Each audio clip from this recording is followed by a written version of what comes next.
So, the RS4 Avant B9, the new crazy wagon from those guys at Audi. Now, my personal opinion about this car has been highly prejudiced by that last review we did of the RS5 Coupe not long ago. And also because I've owned a C63S wagon for a good part of last year. Those of you who have been following me on Instagram will remember. So, have a good idea of what the competition can do, a very good idea. Have a good idea of what the coupe version of this car, essentially, that's what the RS5 is, what that can do. So it's natural to expect much of the same coming out of this. Now, in terms of the actual RS4 name, Audi will only be selling the RS4 as in the previous generation in an Avant, which in Audi speak is estate or wagon. For the coupe, it's the RS5. And then there's a rumoured RS5 Sportback as well, which will fill that saloon gap as well. But what you guys want to know, and what I want to know, is because the RS5 was much more of a sort of a GT touring car rather than an out-and-out sports car, is that what they've done with this RS4 now as well? Because when you and I think of performance Audi estate, we're thinking of something like the mad Audi RS6. Big sounds, huge acceleration, etc. It should be a rabid animal. So coming into this, the RS4 has to immediately work hard because us in our heads, we're comparing it to the RS6. So let's talk about the main change, and that is of the engine. The previous RS4 had the thunderous V8, as we discussed in the RS5 video. Really, really gorgeous sound. Probably the highlight of that car. Yes, the handling and the actual ride was extremely firm, which sort of dulled the overall experience of the previous gen car, but the engine made up for it in its characterful song. This car goes back to the roots of the B5 RS4, which had the V6. So this has got a twin turbo V6 producing 444 brake horsepower. The new V6 actually shares something in common with this car's main competitor, which is the C63S wagon, and that is having the hot V setup. In essence, what that means is you've got the turbos nestled within the cylinder heads, and that reduces lag and makes the engine super responsive, and it really does work. There is no lag from this new V6. Now, putting the car through its paces on a B road like this, when you get that absolutely immediate response from both the engine and the quattro system, it becomes really addictive and really enjoyable. I'd liken it to the kind of experience you get out of the RS3, the A45, the E63, where you've got a tremendous amount of torque and huge grip available immediately. It just becomes really, really addictive as a daily driver.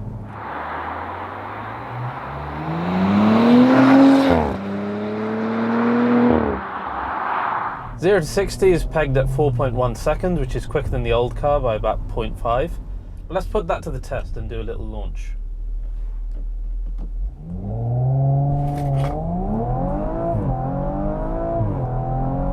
I've got to say, it feels quicker than that. And when you're barreling down a road like this in the RS4, it feels so much quicker at picking up pace than its rivals from M and AMG. I'm sure the quattro system plays a big part in that, but it feels really, really rapid. But the thing is, I find myself often doing speeds a lot higher than I think I am.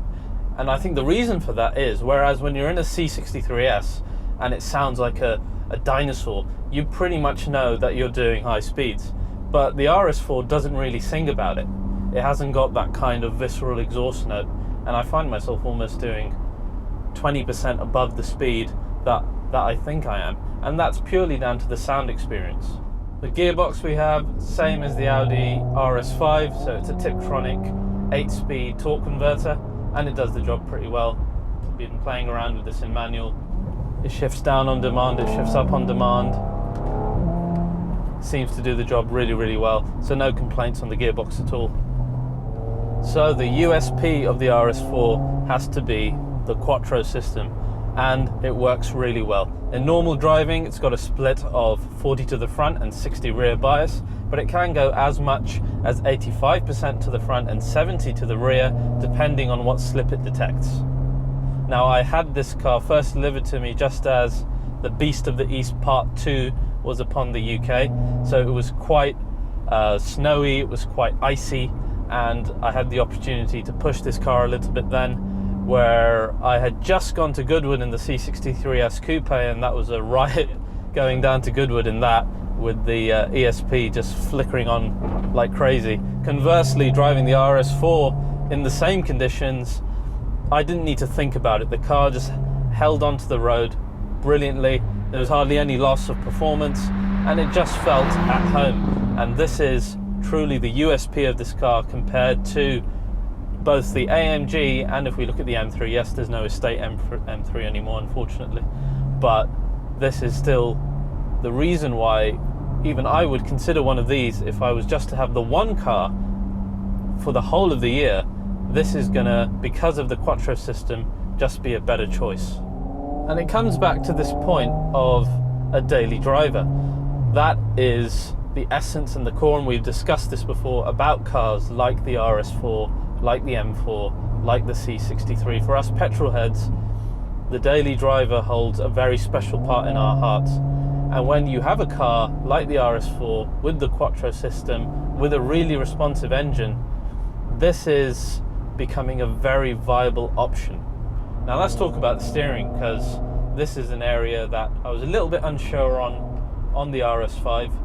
It's fairly similar on this. This car is fitted with dynamic steering. I've driven one without it, and I don't think that you need it. I've left this on comfort, and it's doing all right. I'm finding the turn-in to be really good on the Avant. If memory serves, it wasn't quite as keen on the RS5, but as you start building further into multiple corners, it does fade the feel a little bit. But that being said, a lot better than the previous generation, a lot better.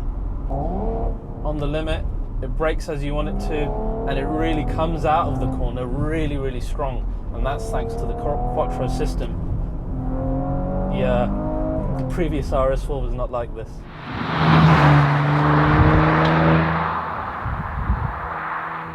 And I do actually like the sound. Now let's get on to sound. This is louder than the RS5. Let's make that clear first. It sounds more visceral, sounds wild.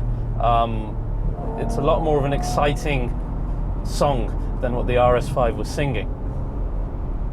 And it actually sounds a little bit Porsche to me. Now you shouldn't be surprised by that, because this is actually the same engine that's used in the Panamera 4S, the current Panamera 4S. So the fact that it has a bit of a Porsche ring to it is not a bad thing. Now what Audi have done is they have built the car in terms of its emissions and the exhaust to abide by rules which are coming in effect into the EU a couple of years down the line. So if anything, you're getting a preview of what AMG and M might have to do with their exhausts further down the line. Now us as petrol heads, we don't really care about that, we just want nice sound. But this may give you an idea now of the future, where in order to get better sound, we're going to have to go to people like Remus or Akrapovic and whatnot in order to open the valves a little bit more and get out some of the natural engine sound. One thing that we cannot ignore is that the main rival, the C63S, has no rival in terms of sound. Not from M and not from RS. It is the sweetest sounding of the lot, and the RS is not going to be able to compete with that almost supercar-like sound with what it currently has. It just doesn't have the decibels. It doesn't have it in the lower ranges, and it doesn't certainly have it in the higher range like the M4 likes to scream. That being said, dynamic setting does keep the car burbling at the right point, and it doesn't get boring by any stretch of the imagination. It pops and bangs and whistles, just not quite as loud as you might want.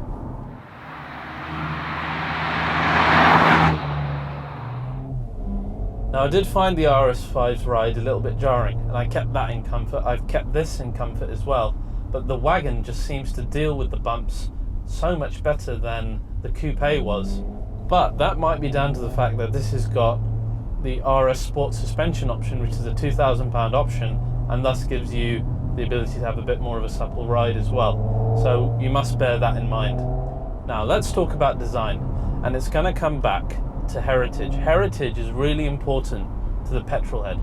It's why the 911 hasn't changed that much shape over the years. It's why cars like the AMG GT look the way they do. It's why the Panamericana grille is also in existence. Audi realized this, and thus the design of the RS4 and the RS5 has been linked to the strong-shouldered and square-looking 90 IMSA GTO race car. You see more of that similarity in the RS5, but you can see the general square and broad shoulders in the RS4 as well. Now my favorite bit, the stance of this car. This is where the RS4 gives the C63S a bloody nose, because the stance is just as you want it. Compared to the normal Avant, this has got 24mm on it with wider arches, and it really does show, and it makes the car look super aggressive, and it looks just like you want it to. It looks like a small RS6 wide-bodied sport wagon. It's got all that aggression we love from the RS6. I absolutely love the rear end of this car. In comparison, the C63 basically shares the same body as its diesel variants further down the line, which is a real shame considering that the C63S Coupe has its own wide body, and it really lets the side down both in the wagon and the saloon. Don't expect any update on this on the facelift, which is upcoming as well. It's going to be pretty much the same, which is a shame. The fake black air vents, although fake, they do really help with the added width, and I think they look really good. They can be more accentuated in a spec like this when you've got Nardo grey and you've got everything blacked out. It does look really good. Or you can hide them, as in the RS5 spec I had, which was a lot classier, and you couldn't even notice the vents. The front end is mean. It's almost like it's widening at the bottom, almost like a plough that wants to push the unworthy out of the way, which isn't far from the truth. I think certainly in this spec, having everything blacked out makes everything around the car look so much more aggressive and sporty. It's almost as if Audi were listening to the RS5 review that I had and the fact that I didn't like the overly classy spec on that car, and have sent me the absolute perfect RS spec with Nardo grey, and we'll get onto the interior in a minute, but I absolutely love this current setup. It looks fabulous. I'm all for the Quattro branding on the front as well, and the wheels on this one, again linking back to the RS5 review, didn't like the flat silver ones.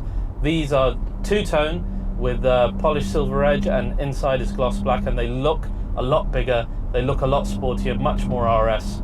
My favourite line on all of the car is that rear shoulder line, which is very well sculpted and really exaggerates the width on the rear. That is something sorely missing out of other performance wagons, and it really helps set the RS4 apart from the bunch. Now the interior, one of Audi's strongest points, and I gotta say, it's pretty much class leading in here. And again, it's almost like Audi UK were listening when I didn't like the last one in the RS5. This is exactly what I think an RS interior is. Black Nappa leather, Alcantara, red stitching, something that looks like carbon fiber even though it's not. It looks really sporty, it suits the outside spec, and it feels very special in here. Perhaps everything ties together a bit more so than the classy spec within the RS5. I actually, if I was going to spec one myself, it would almost be identical to this car. I'd love to know what you guys think in the comments, how you would spec yours, but I really love this. It's really classy. Now we've got the TFT display, which is becoming a hallmark of all Audi cars now. The competition are behind on this. This is a really useful display. You can have the unique RS information on that screen as well. For those of you who are following me on Instagram and are watching the vlogs on Remove Before Race, you know I just picked up an M4 CS, and jumping out of the M4 into this, or vice versa, when I get in the M4, it seems like the most ancient car. The analog dial on the M4 just does not help it. It's not come in the facelift either, and this just looks brilliant. Again, we've got Alcantara on the gear lever here. I really love the steering wheel. It's thin, but having the Alcantara rather than the leather we had on the last car makes a huge amount of difference. I am one of the school of thought who think you get more feedback through an Alcantara, but it just feels special, it looks special, much more RS than having a leather wheel. But I do wish it had the little toggle here, like the TTRS for the drive select. It's a bit of a pain having it over here. You can set one of the shortcuts for that, but it just looks quite cool to have that. Reminds me of the R8 a little bit. One tidbit that I noticed in this, I don't know whether it was in the RS5, I can't remember, but the satellite navigation has spoilt me because it's got actual satellite imagery, so it feels like you've got a little drone following you around because you can see everything exactly as it is. It's brilliant. So you've actually just totally ruined all other sat navs for me. Thanks, Audi. Now the C63S facelift, which is imminent, I think we're a few weeks away, also has the digital screen as we've seen in the C43 video, which you guys might have seen from Geneva. So that will have AMG specific dials and whatnot. The M4 was recently facelifted, still with the same analog stuff. I'll be honest, it looks really dated. The whole interior looks dated. The C-Class is going to bring it up a notch now, and certainly at the moment the RS4 is the best of the lot. The spec on this car is very high. The RS4 starts at 61k approximately in the UK. This car is up to 79k as it's spec'd, but there is a lot of stuff on here that you just wouldn't spec. I certainly wouldn't. You've got like the speed increase to, or de-restriction to 174 miles per hour, which isn't really a priority. You've got driving assistance package. There is dynamic steering, as I said, which you just don't need. Heads-up display and a few other bits and pieces. I reckon you can knock down the whole thing by maybe even 10 grand worth of options, which is fairly reasonable.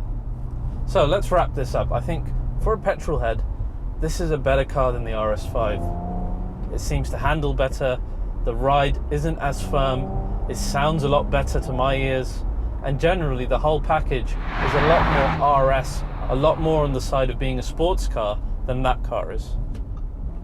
But yeah, when you start driving this in anger, it is really addictive.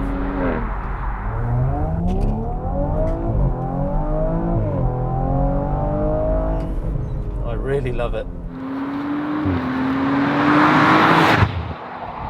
I suppose the greatest litmus test for me was having access to this, the C63 and the M4 all at the same time.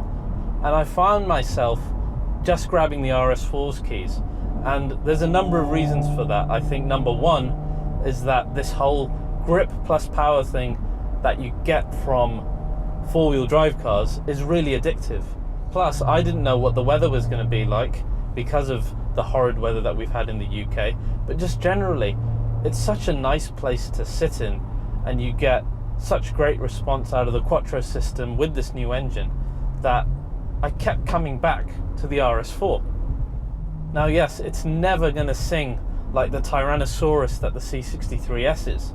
It's not going to handle as precisely as the M4 Compact might. But with year-round usage paired with this fantastic cabin, the quattro system, and a really responsive engine, not to mention those killer Audi Avant looks, that makes this a really viable proposition. For me personally, I'm just glad I've got it for another 4 days, because I'm really addicted to the formula that this RS4 has come up with. Guys, thank you so much for watching. I hope that was informative if you were considering one of these or just curious about where Audi are going with their new range. So please do like and subscribe, and we'll see you again soon.